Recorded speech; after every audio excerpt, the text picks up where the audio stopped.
Fala, gremistada! Sejam muito bem-vindos ao canal Central Gremista. Eu sou Alex Ferreira e estou aqui para te trazer todas as novidades do Imortal Tricolor. Então te ajeita na cadeira, deixa aquele like esperto, pega um cafezinho que lá vamos nós! O cenário atual do Grêmio no mercado de transferências é de intensa movimentação, decisões estratégicas e uma clara hierarquia de prioridades estabelecida pela diretoria em conjunto com o técnico Luís Castro.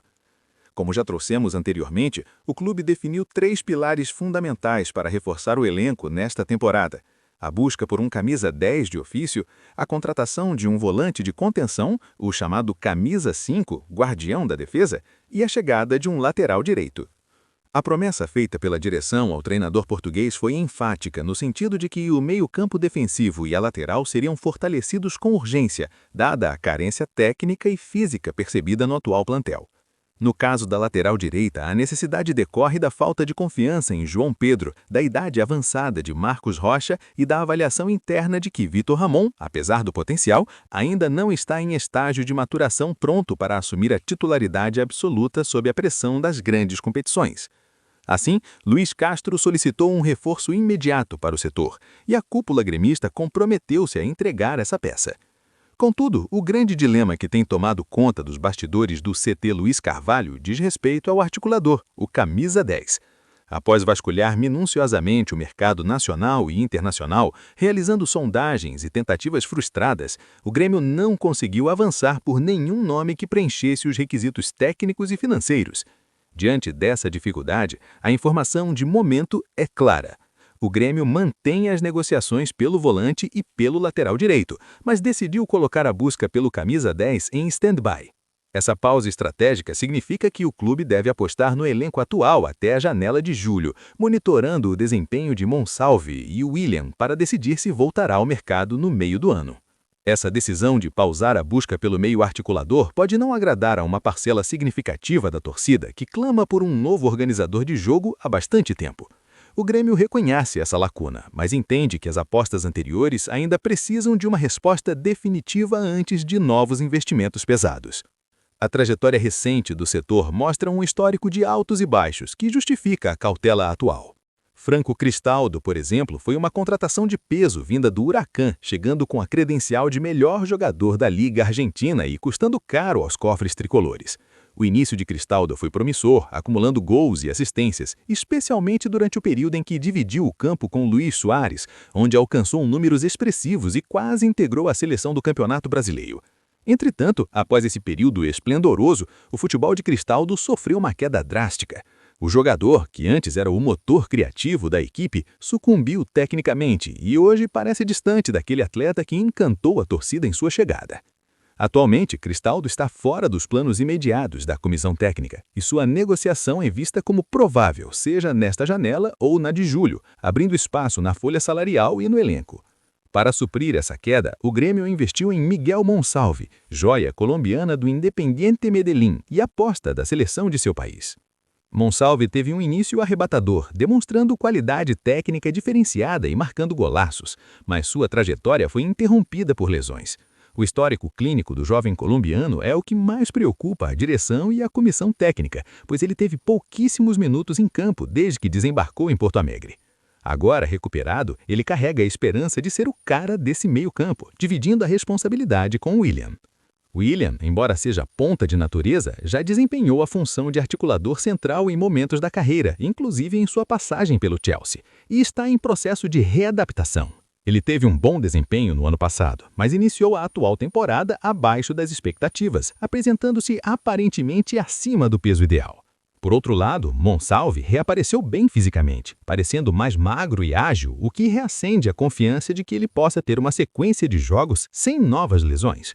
É nesse equilíbrio entre a experiência de William e a juventude de Monsalve que o Grêmio pretende se sustentar até o meio do ano. Caso essa dupla não entregue o futebol esperado, o clube também olha para as categorias de base como uma solução caseira e rentável. Nomes como Riquelme, Jefinho e João Borne são vistos com grande otimismo por Luís Castro. A ideia é que, se a equipe engrenar coletivamente e encontrar um padrão de jogo sólido, o treinador possa dar minutos a esses garotos em um ambiente mais seguro, permitindo que um deles se firme como o novo camisa 10. Desenvolver um talento em casa não apenas resolveria o problema técnico sem custos adicionais de transferência, como também representaria uma futura fonte de receita em vendas internacionais. Portanto, a busca externa por um meia está paralisada, enquanto o foco total se volta para o camisa 5 e o camisa 2, posições onde as negociações estão em estágio muito mais avançado e tratadas como emergenciais pelo treinador português. No que tange à lateral direita, as conversas indicam que o reforço pode ser um jogador estrangeiro, seguindo a tendência de internacionalização do elenco gremista. O mesmo se aplica à posição de volante, onde o nome de Juan Nardoni tornou-se o grande protagonista das últimas horas.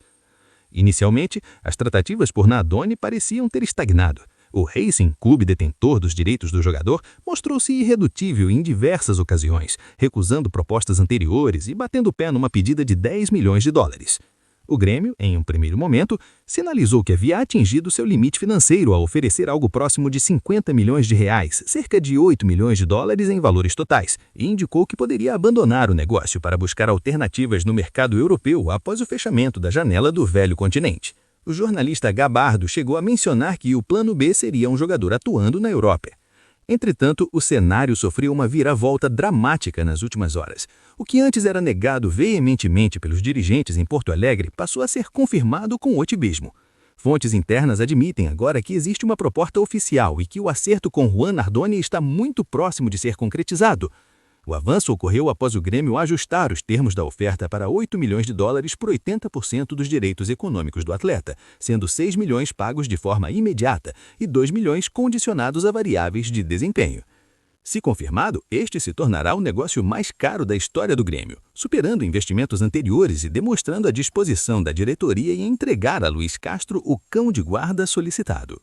A movimentação ganhou contornos de realidade quando Juan Nardoni foi cortado da lista de relacionados do Racing para o confronto contra o Tigre no campeonato argentino. Na imprensa argentina, o clima é de despedida e jornalistas renomados como César Luiz Merlo, considerado o Fabrício Romano da América do Sul pela precisão em suas informações, cravam que o negócio está praticamente fechado. Merlo detalhou que a nova investida gremista foi determinante para quebrar a resistência do clube de Avellaneda, apesar de o Grêmio ter mantido uma postura de negação pública até o meio-dia de hoje para proteger a estratégia de negociação. A realidade dos fatos aponta para a chegada iminente do volante a Porto Alegre.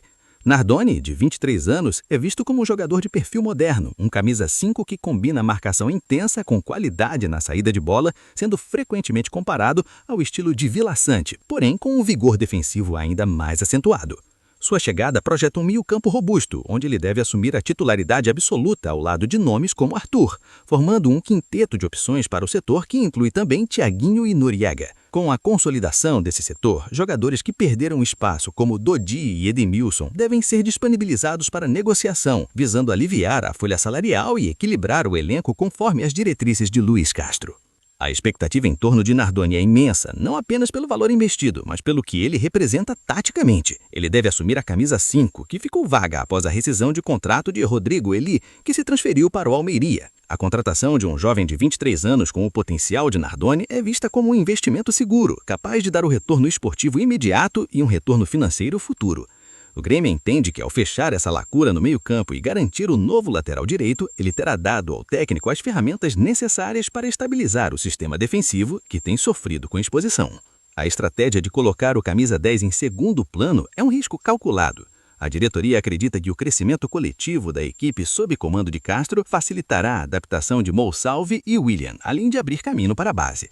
Se essa aposta se provar equivocada até julho, o clube voltará ao mercado com fôlego financeiro para buscar o articulador definitivo. Por enquanto, o torcedor gremista vive a ansiedade de ver Nardoni desembarcar no Salgado Filho para assinar um contrato de 4 anos e se tornar o novo dono do meio-campo tricolor. O desfecho dessa novela parece estar a poucas horas de distância, encerrando uma das negociações mais complexas e onerosas da gestão atual, mas que promete elevar o patamar competitivo do Grêmio para as disputas que virão ao longo da temporada de 2026. É um momento de definição que mudará o futuro imediato do clube nas competições nacionais e continentais, refletindo a ambição de uma diretoria que, apesar das dificuldades, decidiu investir pesado para atender às exigências do seu treinador e buscar o protagonismo no futebol sul-americano.